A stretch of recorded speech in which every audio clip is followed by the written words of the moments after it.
Gudlavalleru engineering కళాశాలలో CC కెమెరాలు పెట్టారు అనే వివాదం సద్దుమణిగింది.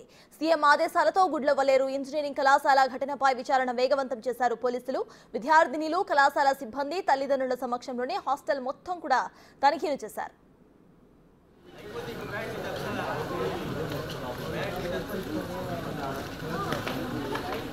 ఆవిడ కూడా ఎమ్మెల్సీ కదా, వాళ్ళని అబ్జెక్షన్ పెట్టి వదిలేస్తారు వాళ్ళు.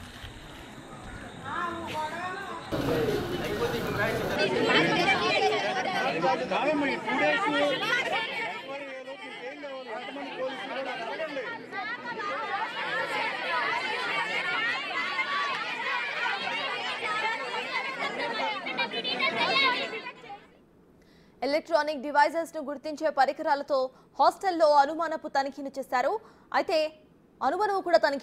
విద్యార్థినిలు, తల్లిదండ్రులు, కళాశాల సిబ్బంది సమక్షంలోనే దాదాపు 4 గంటలకు పైగా పోలీసులు తనిఖీలు సాగాయి. ఈ సోదాల్లో హిడెన్ కెమెరాస్ ఎక్కడా కూడా లభించలేదు.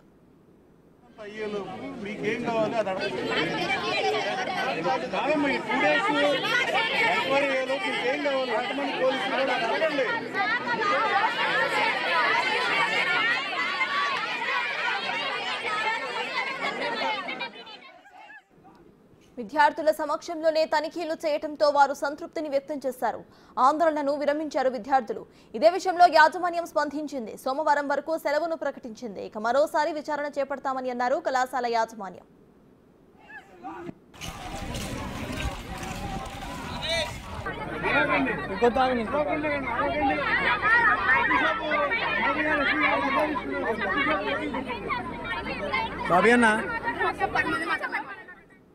ఆందోళనలు చేస్తున్న విద్యార్థులపై ఎలాంటి చర్యలు, కక్ష సాధింపులు ఉండవని కళాశాల యాజమాన్యానికి మంత్రి కొల్లు రవీంద్ర సూచించారు. ఆందోళన చేసిన విద్యార్థినుల పట్ల వేధింపులు ఉంటే ధైర్యంగా తమకు ఫిర్యాదు చేయాలని మంత్రి కొల్లు రవీంద్ర చెప్పారు. ప్రభుత్వం తీసుకున్న చర్యల పట్ల విద్యార్థులు సంతృప్తిని వ్యక్తం చేశారు. హాస్టల్లో ఉండేందుకు అంగీకరించారు.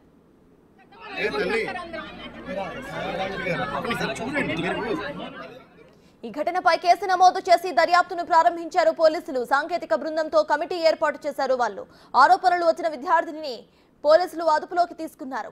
వారి దగ్గర నుంచి ఎలక్ట్రానిక్ పరికరాలను స్వాధీనం చేసుకున్నారు. గుడివాడ సిపిఎస్ సిఐ రమణమ్మ, సాంకేతిక విభాగం ఎస్ఐ మాధురి, మరో 3 కానిస్టేబుల్స్ తో కమిటీను వేశారు. ఈ కమిటీ విచారణ చేసిన నివేదికను ఇవ్వబోతోంది. అయితే ఈ ఘటనలో దోషులుగా తేలిన వారిపై కఠిన చర్యలు తీసుకుంటామని మంత్రి కొల్లు రవీంద్ర హామీని ఇచ్చారు.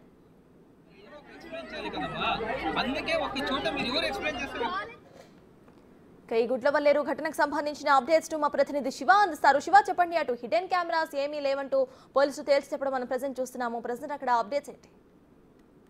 మొత్తం మీద చూసుకుంటే కనుక ఎటువంటి కెమెరాలు లేవని చెప్పి కూడా పోలీస్ శాఖ పూర్తి స్థాయిలో కూడా సర్టిఫై చేసిన పరిస్థితి కనిపించింది. అలాగే నిన్న విద్యార్థుల సమక్షంలోనే పూర్తి స్థాయిలో హాస్టల్లో ఏదైతే విద్యార్థులు కంప్లైంట్ చేశారో బ్లాక్ నెంబర్ 4, బ్లాక్ నెంబర్ 5 వీటన్నిటికి సంబంధించి కంప్లైంట్స్ ఉన్నాయో వాటన్నిటికి సంబంధించి కూడా పూర్తి స్థాయిలో తనిఖీలు చేసిన పరిస్థితి కూడా స్పష్టంగా కనిపిస్తుంది. సో ఈ నేపథ్యంలోనే ఎక్కడ ఎటువంటి జరగలేదనేది వారు చెప్తున్న ఆరోపణగా కనిపిస్తా ఉంది. సో మొత్తం మీద చూసుకుంటే విద్యార్థులకు సంబంధించి విద్యార్థుల సమక్షంలోనే పోలీసులు, విద్యార్థి అధికారులు, అలాగే విద్యాశాఖ అధికారులు అందరూ కలిసి కూడా తనిఖీలు చేశారు. కాకినాడ జేఎన్సీ నుంచి ఎక్కడ ఎటువంటి కెమెరాలు కానీ సీసీ ఫుటేజ్లు కానీ లేవని చెప్పి అధికారులు ధృవీకరించారు. అలాగే 3 రోజుల పాటు హాస్టల్కి సెలవిచ్చి రానున్న 2-3 రోజుల పాటు మరోసారి తనిఖీలు చేయాలని చెప్పి కూడా నిర్ణయం తీసుకున్నారు. అలాగే విద్యార్థులపై ఎటువంటి కక్షపూరిత చర్యలు తీసుకోకూడదని చెప్పి మంత్రి కొల్లు రవీంద్ర స్పష్టమైన ఆదేశాలు అయితే జారీ చేశారు. శివ.